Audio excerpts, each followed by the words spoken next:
சகோதரி ஒருவர் ஒரு வினாவை அனுப்பி வைத்தார்கள். மிகுந்த மகிழ்ச்சி அளித்தது.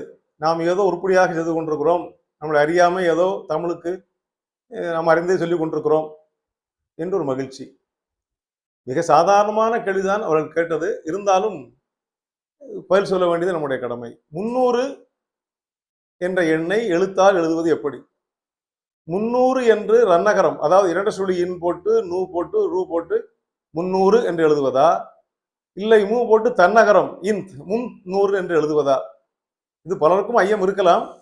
அவர் கேட்டதனாலே சொல்லுகிறேன். நமக்கே தெரியும். முன் என்று ரன்னகரம் போட்டு, அதாவது 2 சுழி போட்டால் அது முன்னால் உள்ள 100 அல்லது முன்னால் வாங்கிய 100, முன் 100, முன் 100 என்று பொருளாகிவிடும். 3 நூறுகள் சேர்ந்தால் 300, மூ போட்டு இந்து போட்டு நூ போட்டு ரூ போடணும்.